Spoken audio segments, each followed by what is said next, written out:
Panibagong insidente ng pagguho ng mga basura. Nangyari po ito sa isang landfill sa Rodriguez, Rizal. May 3 napaulat na nawawala. Impormasyong bineberipika ng mga otoridad. At mula sa Rodriguez, Rizal, nakatutok live si Atina Imperial. Atina. Ivan, patuloy ang search and retrieval operation ng pamunuan ng Rizal Provincial Sanitary Landfill dito sa Rodriguez, Rizal. Matapos ang nangyaring pagguho ng bahagi ng landfill noong Biyernes. Grabe! Kawawa mga tao. Gumuho ang basura. Hindi namin alam kung may natabunan o wala. Kaguguho lang ng bahagi ng Rizal Provincial Sanitary Landfill ng kunan ang video na ito. Nagulat lang din ako, biglang may mga dami nasigaw eh. Ayan mga tao, nasa baba na. Sabi ng kumukuha ng video, nakikita nila mula sa kanilang pwesto na nag-aakyatan ang mga tao. Ayon sa tagapagsalita at legal representative ng International Solid Waste Integrated Management Specialist Incorporated na may-ari at operator ng provincial landfill, nangyari ang pagguho alas 3 ng hapon noong Biyernes sa Phase 5 ng landfill. Sabi ng pamunuan, 3 bulldozers ng landfill ang kumpirmadong bumagsak sabay ng pagguho ng mga basura.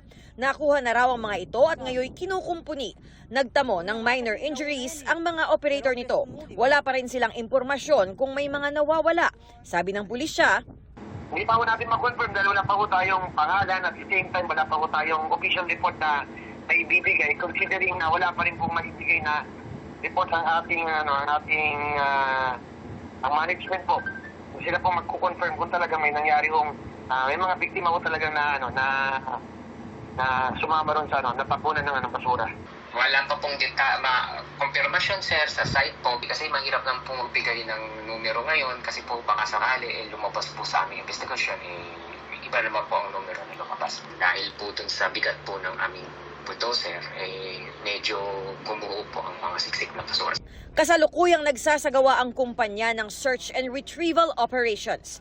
Ang Rizal PDRRMO, hinihintay muna ang opisyal na report mula sa LGU kaugnay ng insidente bago magbigay ng anumang pahayag.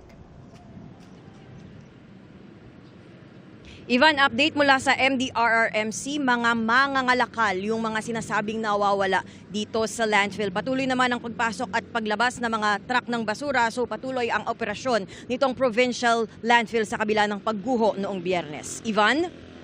Maraming salamat, Atina Imperial.